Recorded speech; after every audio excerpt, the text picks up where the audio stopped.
Hi, I'm Ben Smith, lead writer for VH1Classic.com, and we're talking to your favorite hard rock and heavy metal heroes about their top gear and tone secrets. You're watching That Metal Gear.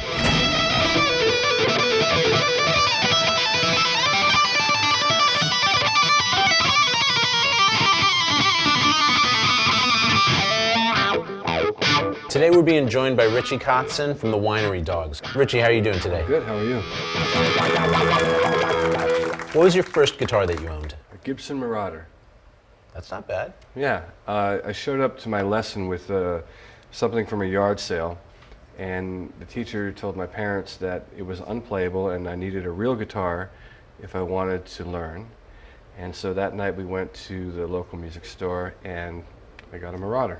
Those are pretty good guitars to learn on. I think they're good beginner guitars. I haven't seen one though since then, Yeah. I think they're kind of rare. Yeah. Who was the first guitar player that made you want to be a guitarist? Well, it wasn't really a guitar player that made me want to play guitar so much as the band Kiss.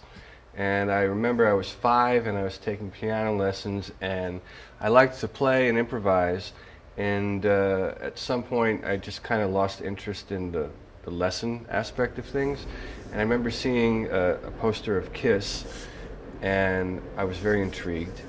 And I remember hanging it in my bedroom and my mom was like, "Aren't you going to be afraid? Those guys are scary," because I was only 5. I said, "No, that's Kiss, they're cool." And from there I think that's kind of what led me to want to play guitar. What's your favorite song to play live and why?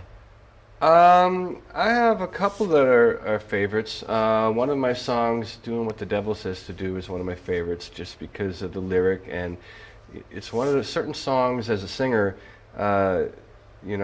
can be difficult to sing live. And for some reason that song, no matter what condition my voice is in, I can always kind of eke it out, and not that it's easy to sing, but it's one that connects well, that I really enjoy. And also with the Winery Dogs, I love playing the song "Regret," which is the closing song on our record. What gear are you playing live these days?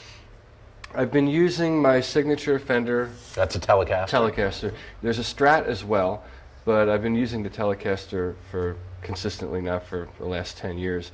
The guitar was kind of tweaked by me, so it's easy, if I pick it up, I feel comfortable, I don't have to think, For the amps, I've been using Fender amps too, and I use the Fender Vibra King with a 212 cabinet, so it's 3 10-inch speakers and 2 12-inch speakers at the bottom. Right. Yeah. You're using a lot of Fender gear, Telecasters, and the Vibra Kings are combos. That's not what people usually think of as hard rock gear. Right. How did you end up using that stuff? It's just because of the way I play. I mean, I'm not really a hard rock player per se. I mean, I love rock and I love metal. I grew up listening to Maiden and Ozzy, but there's a lot of other things that I'm into as well that I grew up listening to. And so in order to cover the scope of what it is that I want to play on the instrument, Telecaster is a really transparent guitar. Yeah! Just magnifies what you're doing. So if you're playing sloppy, you sound sloppy. There's kind of no forgiveness, Right. But it's really important to me to have that dynamic range, because when I intentionally play quiet, I want it to be calm and controlled. And if I want aggressive, I play aggressive. It's aggressive. So for me, it's just the perfect blank canvas to be creative with.